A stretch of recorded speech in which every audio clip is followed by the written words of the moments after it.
Growing up with a Korean mom was quite interesting. Some mornings I'd wake up to the smell of something strange cooking. It wasn't out of the question to walk by the stove and see tentacles sticking out of the side of a boiling pot. It also meant that our home was decorated with art from her native land, including statues, rugs, jewelry boxes, and various pictures. A few of the pictures were probably of her Korean family that she left behind during the war, but she rarely spoke of them. She seemed to hold many painful secrets that she did not want to revisit. One day I awoke to see a new item. This time it was in my bedroom. It was a calendar featuring a Korean model wearing traditional garb. Besides the 3D morphing dog picture hanging on my wall, it was the only other thing to decorate my rather bland and boring bedroom. I recall just staring at it and thinking it was somehow odd-looking, like it just didn't fit in.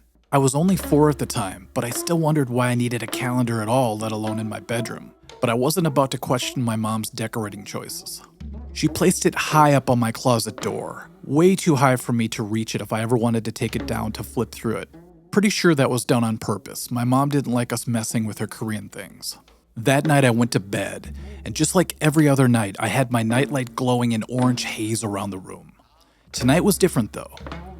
Tonight there was something new in my space. Something that didn't belong there. The calendar took on a new presence at night. It was a large white vertical rectangle, and the model featured that month had this smile. A smile that in the daylight looked kind, pretty, and friendly. But now in the darkness, with only the orange haze shining, she looked rather sinister. I felt like she was just watching and waiting for me to fall asleep so that she could harm me with those sharp-looking rods that held her hair up, or scratch me to pieces with her unusually long fingernails. I kept staring as I laid there, growing more and more afraid. And now in the shadows of night, her facial features slowly began to morph. Kind of like what happens if you stare at your own face in the mirror too long without blinking. I somehow drifted off to sleep for a bit, but I woke up to silence. Everyone was sleeping now. We lived in a trailer house, so if anyone was awake, you knew it just by the sounds. Usually my mom cooking or talking to her friend on the phone, my dad drinking beer and watching TV, or my sister playing in her bedroom. My eyes became fixated once again on the strange lady who had been watching me sleep. Suddenly, to my horror, her hips began shifting from side to side in this hideous jerking motion. These short, quick side-to-side thrusts, the whole time staring at me with that ghastly smiling ghost face. I blinked hard a few times, thinking my eyes were just playing tricks on me. I even pinched myself to make sure I wasn't dreaming. Then a sound slowly became audible. It sounded like tiny finger cymbals and giggling. The model looked to be an adult, but the giggling sounded like it was coming from a very young child. The eerie sounds and the demonic dance continued. I just wanted to leave my room, but to get to the door, I had to walk right past the calendar. Remember, we had a trailer house that was rather claustrophobic. It occurred to me to grab my blanket and hold it up as I went past, using it as a barrier, a shield, between me and the smiling creature. My footsteps were swift, and I almost got tangled up in the blanket, but I made it past her and out my bedroom door. My first inclination was to ask to sleep with my parents, who were in the next room. However, the memory of my dad getting excessively angry with me a few nights ago when I cried out for orange juice still lingered in my mind. That's also why I didn't initially call out for help when the dancing began. I had only one direction to go, down that long black tunnel which was our trailer house hallway. That hallway always seemed curiously deep, perhaps because I was so small, and my earliest experience with it was learning how to crawl by going from end to end. It just seemed to go on forever. But like I said, I had no other choice. I made my way, dragging my blanket, all the while still hearing the faint sounds of finger cymbals and giggling. The only light I could see was the window at the end of our living room, which was after our kitchen, which was after the hallway. As you can imagine, trailer house layouts are quite linear. The light was from a street lamp outside. It was pretty faint, but it was enough for me to follow. I couldn't turn on the hallway light either, because it could wake up my dad, and I just couldn't take that chance. So down the hall, through the kitchen, and finally to the living room, where I looked to drown out the sounds by turning on the TV. Back then, TVs were huge and were basically pieces of furniture since they were encased in big wooden boxes. I pushed the power button and it made that static buzz sound that old TVs made when they started up. In a few seconds, the screen lit up. We only had 4 choices for channels, so I clicked until I found something that wasn't just static or some grown-up news stuff. I found a cartoon.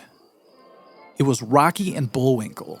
That cartoon actually frightened me, but right now it was going to have to be my only source of comfort besides my blanket. I laid on the couch, which felt like sandpaper. I didn't think to put the blanket under my body, but I just laid it over the top of me while I tried to focus only on that television set. However, thoughts began to break through despite my efforts. If she can move, why can't she also jump out of the calendar and still come get me? I imagined the whole hideous process of her climbing out of the calendar and onto my bedroom floor, and then slowly traveling all the way down that black hallway, the whole time smiling while she searched for me. My eyes quickly shifted to the kitchen area, at the only opening from which she could enter the living room.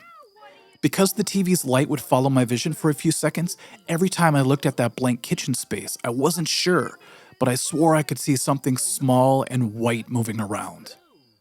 But then it would fade. Was she just messing with me? Peeking in and then falling back into the kitchen's darkness? My body was frozen, with only my eyes darting back and forth from the bright TV screen to the darkness. Could have just been my young imagination, but I swore I could hear the sound of finger cymbals again. This time far off on the other side of the trailer house, down the endless hallway, and back to my room. There could have been giggling too, but the sounds of Rocky and Bullwinkle probably covered it up. It was a strange sense of relief, though, knowing that even though she might be alive, she's at least stuck in the calendar. I awoke to the pounding of sunlight through the living room window.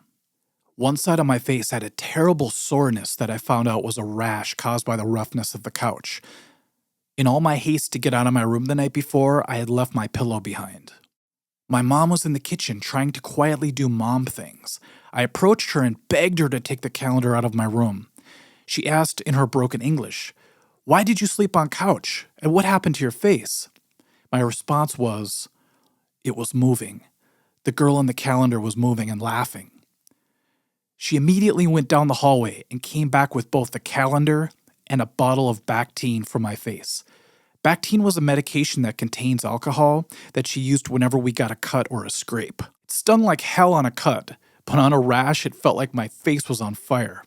She then tossed the cotton balls and the dancing demon calendar in the garbage. That's the thing about her, she's very superstitious, so she didn't put up 1 ounce of resistance to my request. After the sting of the Bactine wore off, I finally began to feel at ease. That night I went to bed happy. No more calendar in my room, just the old picture of the 3D poodle which I stared at as I jumped on my bed for a few seconds, until my dad yelled at me from the other room to knock it off. I laid on my soft pillow and covered myself with my shield of a blanket. It wasn't until I was nearly asleep that my eyes suddenly shot open. I had realized that the calendar was still in our home, but now it was sitting in our kitchen garbage. The smiling lady now knew that it was my fault that she had been tossed away, now lying in the stinking can. I laid there frozen, just waiting for the distant sound of finger cymbals and giggles to begin.